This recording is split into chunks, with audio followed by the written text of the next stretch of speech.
a Heroes Welcome podcast.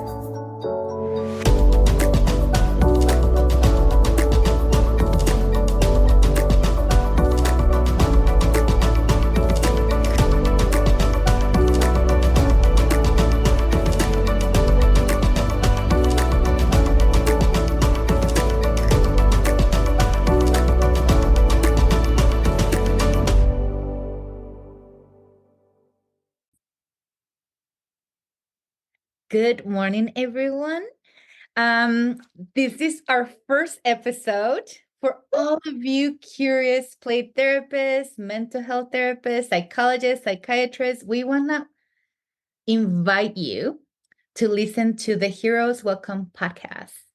I'm going to be one of the hosts. My name is Liliana Baylon. I'm a licensed marriage and family therapist and registered play therapist, and I'm here with... I'm Maria Laquerre-Diego. I'm also a licensed marriage and family therapist and registered play therapist supervisor. Look at us, our little twinsy selves. That's exactly what it is. And we want to tell you a little bit about why this podcast, because there's lots of podcasts that you can listen to. It's not like, let's do one more, why not? But it was more of an idea.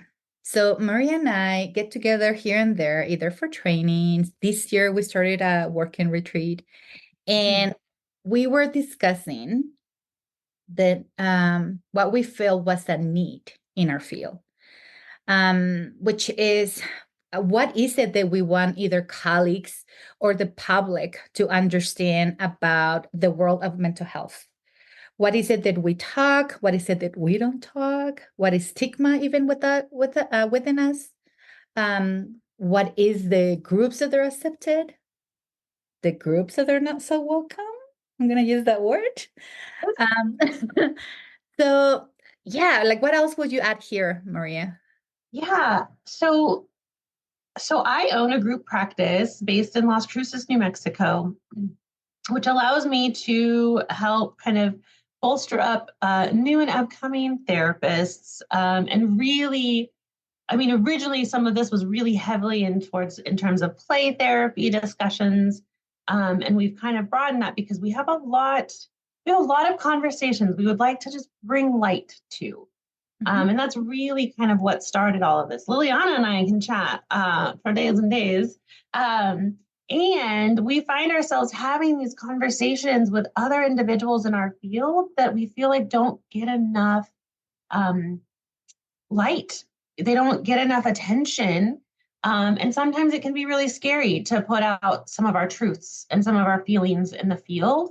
And so we're hoping that this becomes a safe space, hence the Heroes Welcome title. Because we do work with some and know some fantastic therapeutic heroes.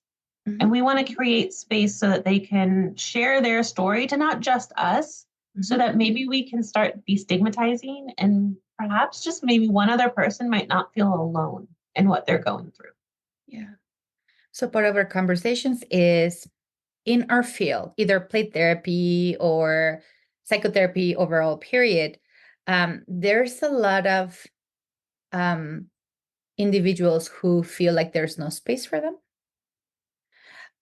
because we don't conform into a certain mold. I'm going to be one of them. No. And that's because we work with a population where we realized soon enough that we couldn't be loyal to a model, or we couldn't be loyal to an association. We needed to expand in order to work with the population that we work with, including the supervision and consultation that we do.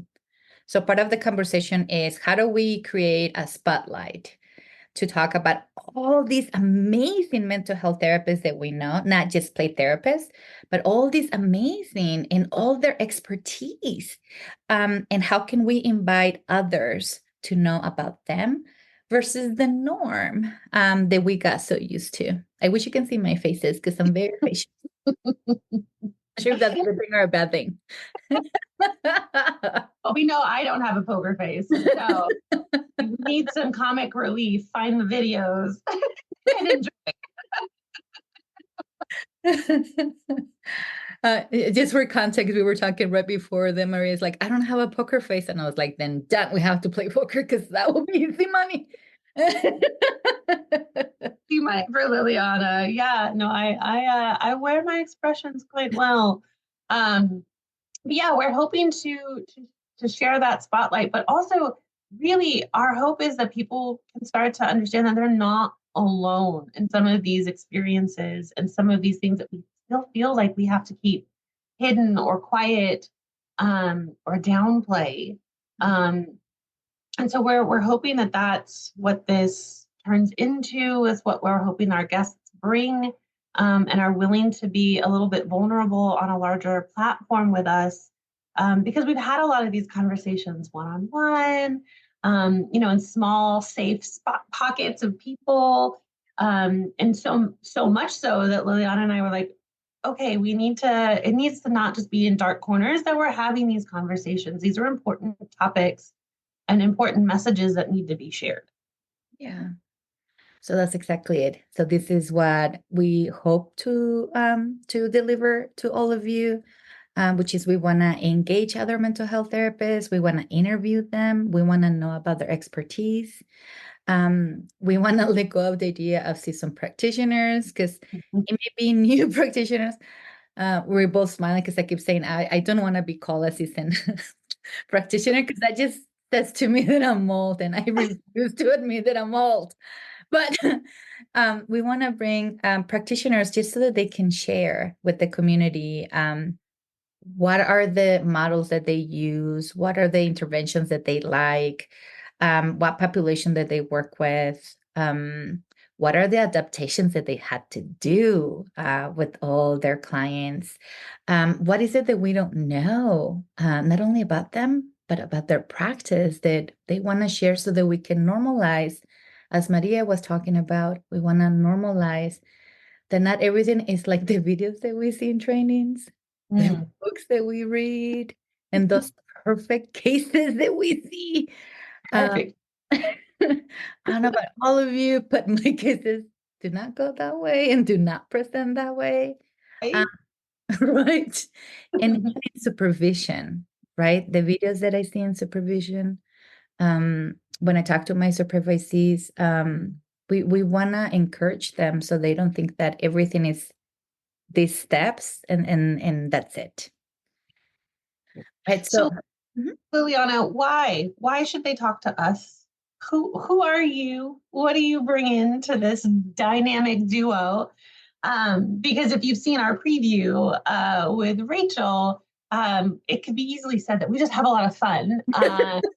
You should want to hang out with us. But tell us a little bit more about your experience, your credentialing, and why this is important for you. mhm. I was gonna say, so that we can gossip. No, I was kidding. Um, I was actually born in Mexico. So I migrated to the US when with my family, when I was 16 years old.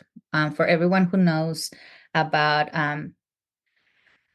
newcomers and kids, when our parents tell you we're leaving, it's not like, no, mom, I'm staying. So I had to follow my mom and my siblings. We came to the US, and as much as I took English as a second language, believe it or not, in my country, um, I was not prepared for the culture shock. So it was really scary. I remember just wanting to be home. So there was a lot of struggles because there was not a lot of organization in regards to who am I and how do I fit in and how do I adjust. That took me in a journey of many, many tries. So mental health is my second. I'm gonna call it my second journey. Before that, I have an MBA, so I'm very logical and business thinking like, and that's what I used to do. But for fun, everyone may not know this. I used to volunteer. I'm always volunteering, but I used to volunteer for a county in Colorado as a mediator. So anytime that I do something for everyone who knows me, I go all the way. So I actually got a certificate from the Colorado State University as an advanced mediator. Do not call me. Do not send me clients for that, please. But I did. So because of that, I used to work with judges in this county, and all of the cases the judges sent to me and to my partner, because they pair us up, it was divorces. So I used to do a lot of parental agreements. And I couldn't make sense of why clients keep coming back. And we're not supposed to call them clients, but why they were keep coming back. And one day it just dawned on me that it was the mental health piece that it was not worked through, because he's very logical, right? So I decided to go back to school. Why not? So I got my master's program in counseling, and it was even in my master's program with counseling that I knew that I wanted to work with children. And it was my first class in child therapy that sold me on. So while I was doing my master's program, I simultaneously was taking classes. I did the research and I started taking classes to become a registered play therapist. Um, but even in working on those two programs, I realized that the population that I was working with, which is a privilege because I'm bilingual, I'm bicultural, automatically they will assign me those clients. Sure. It's not something that I asked for, it's something that was just assigned. And I realized that everything that I read was based on stereotypes. And the supervision that I was getting, it was also almost like bias based on stereotypes. There was no truly understanding of what they needed. And it was more of diagnosis and labels. And from that moment on, I was an outsider because I started doing everything but what I was told to do. Sorry, supervisors.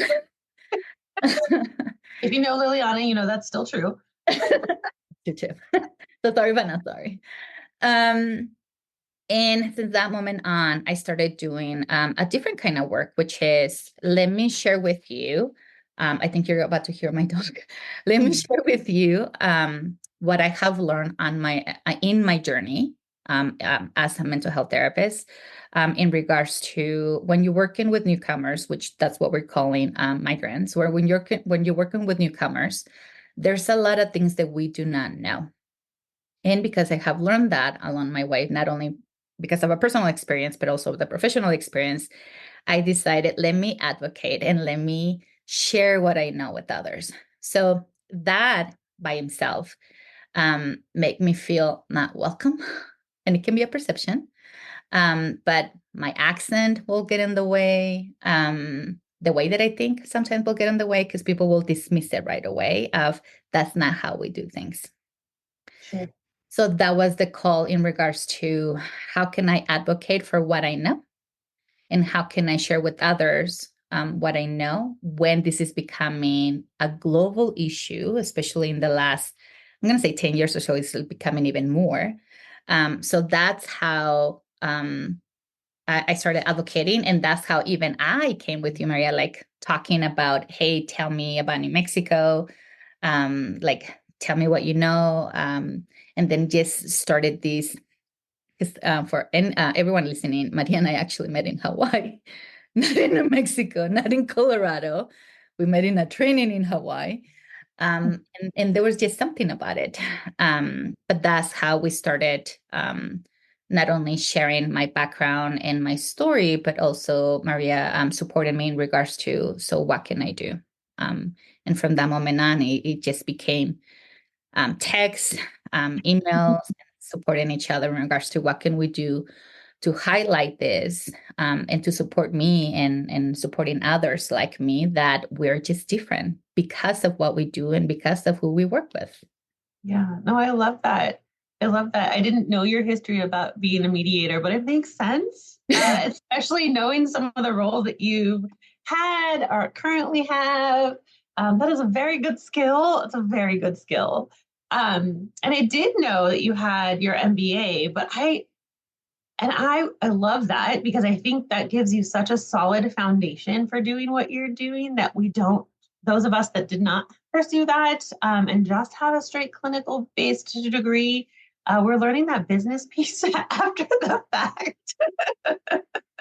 So I love that. Yeah. And so yeah, our meeting in Hawaii was definitely kind of fate-ish because it was one of those like, oh, this is kind of a wild out there opportunity. Grabbed my husband and my two kids and was like, we're going to Hawaii for work. Let's try this out. But yeah, I remember our first couple of interactions just going like, yes, Mhm. yes, this is the energy, this is the support, this is what I want to do. Um, and so for those that don't know me, I actually grew up from 4 to the day before my 13th birthday in Germany. Um, and I laughed because Liliana found like the whitest person in southern New Mexico to be friends. Because by looking at me, you would not guess, right? So I get a lot of assumptions that I am, um, you know, which I am. I'm Caucasian, but my background is my formative years were not here, based in the U.S. Mhm. So moving here as a teenager, a very angsty, moody teenager, um, it became really evident to me that I just thought about things a little different, did things a little bit different. Um, I didn't have it ingrained like this is how it's always been done, because I didn't have that in my formative years. I've been very blessed with connections with other professionals early on in my career, um, and then having to sit down and take ownership of my privilege and deciding how I want to use that. And that for me was a lot of the drive for this podcast. I tell Liliana all the time, I was like, my hope is that I get the invite and I hold the door open for the people who actually needed the invite. Because often I'll feel like I can get an invitation, but I'm not the one that needs the invitation. So I always picture myself kind of running through the door and then like holding it open. Um, yeah, so I'm excited. I'm really excited. I know we both have our own backgrounds, which is one of the things that we've talked a lot about in terms of every therapist has their story. Mhm. Um, I mean, I remember back in grad school, right? Like, why are you called to this field assignment, right? Everyone has their story, and somewhere along the way, those get pushed aside, Mhm. and we're told to like dim it down, Yes. and stay in the box. And so our hope with this is we're not doing that. We're not staying in the box. I had a really good friend earlier this week tell me, she's like, Maria, you're so outside of the box. You've created your own box. And we love this for you. But I know that that's not unique. That's not just me. That's not just you, Liliana. We have so many that we know and so many other therapeutic heroes that we don't know yet who we want to find out what's in your box, how's it going, how did you get there, and how can we support that. Mhm. Because yeah, what works for one does not work for all. Yes. I'll say amen. Um, it is. So our hope by you listening to these stories, which is there's two ladies who are inviting you here to come and play with us and to share your story who were not born in this country. So we have a different perspective. We both have privileges from education to language to most of the times for me to access. And we both want to open doors for others. We do not want to hold this door and then this is me and that's it is because that's what it feels like.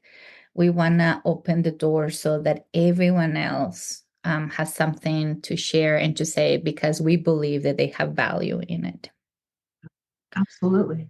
Right. So our hope is that you will email us and either tell us, hey, can I be on your show? Oh my God, yes, why not? On your podcast. Can you talk about this topic? Like, please email us, let us know what is it that you need, what is it that we need to normalize, what is it that we need to learn more about.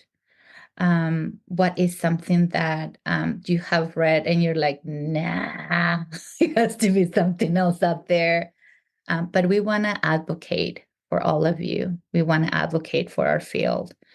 We know that the field has good intentions. It's just that our world is changing so fast and the research and the models are not catching up with all the adaptations. So we want to normalize that too. And our hope is that in these episodes, you will learn more about you. You will learn more about our field. And we get to normalize, as Maria said early, the human part of you in the field. Love that. Yeah. So definitely we'll have our email and our social contacts also attached. We have a form that you can fill out if you want to come and grab a cup of coffee or water and hang out with us and chit chat. We will also be sharing our own business contacts if you want additional contact with us or information. Liliana, do you have any presentations coming up real soon where people can see you? Yeah, but I don't remember.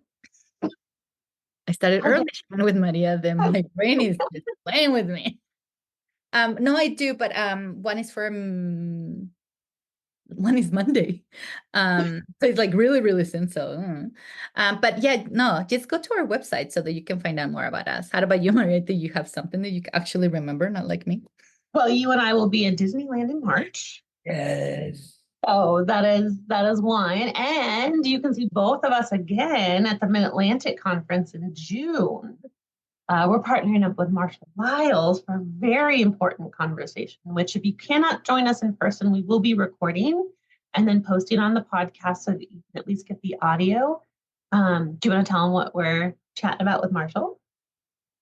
I was like, I forgot the correct name, but we're going to be talking about ableism, and we're going to be talking about disabilities. Yeah. That's the umbrella that we're going to be discussing. Yeah, we're going to talk about ableism, invisible and visible disabilities and illnesses, and how that affects the idea of what a play therapist is. Mhm. Um, so, if that sparks your interest, we'll be in Virginia this year for Mid Atlantic, Yeah. which will be super fun. But if you want to find out where we're at before then, check out our socials below or just shoot us an email. Yeah. So this was so nice, Maria. I'm so happy to be in this journey with you. And for our listeners, please email us. Email the extrovert Maria if you want to hang with, because I keep telling everyone that I'm an introvert and no one believes me. I will reply to your email. I will text you back. Just don't call me. Who calls these days? Yes, we would love to hear from you and we would love to have you join us. So if not soon, hopefully sooner rather than later. Thank you for listening to us. Hopefully you will join us in this journey. And until next time. Bye.